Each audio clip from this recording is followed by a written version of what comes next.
লাইসেন্সধারীদেরও অনেকে আবার নবায়নও করছে না।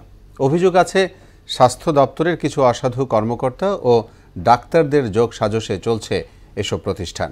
বিষয়টি জানতে পেরে প্রয়োজনীয় ব্যবস্থা নেওয়ার কথা বললেন সিভিল সার্জন। উসমান হারুনি ও মাসুদ পারভেজের প্রতিবেদন, জানাচ্ছেন আফরিন পপি।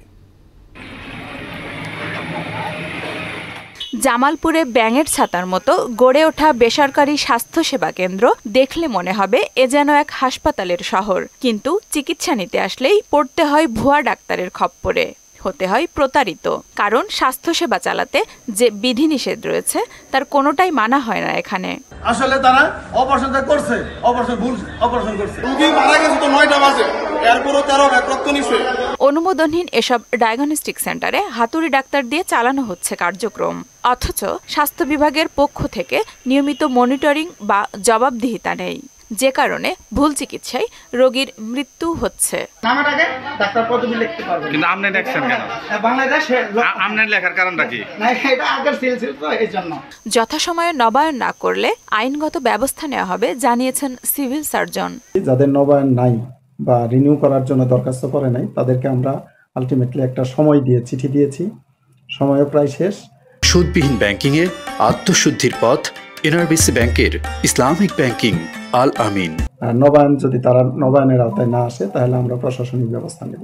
একই অবস্থা গোপালগঞ্জে। বৈধ লাইসেন্স, অভিজ্ঞ টেকনোলজিস্ট ও প্রয়োজনীয় যন্ত্রপাতি ছাড়াই চলছে অনেক ডায়াগনস্টিক সেন্টার। আর সেখানে গিয়েই ভুল রোগ নির্ণয়ের সাথে অতিরিক্ত টাকা খুইয়ে অপচিকিৎসার শিকার হচ্ছেন হাজারো মানুষ।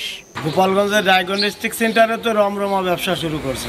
আমরা যখন এখান থেকে পরীক্ষা নিরীক্ষা করে ঢাকায় যাই, দেখা যায় যে সেখানে বলে যে পরীক্ষাগুলো সঠিক নয়। লাইসেন্সবিহীন প্রতিষ্ঠান বন্ধ করা সহ এগুলোর বিরুদ্ধে ব্যবস্থা গ্রহণ করা হবে জানান সিভিল সার্জন।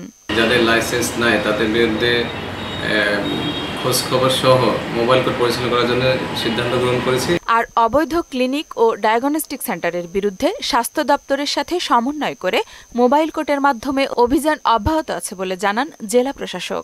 এই বিষয়ে প্রশাসন তৎপর আছে।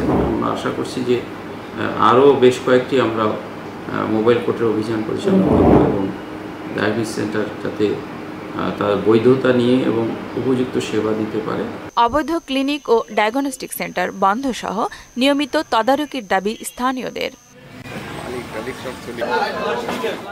আফরিন পপি, মোহনা সংবাদ।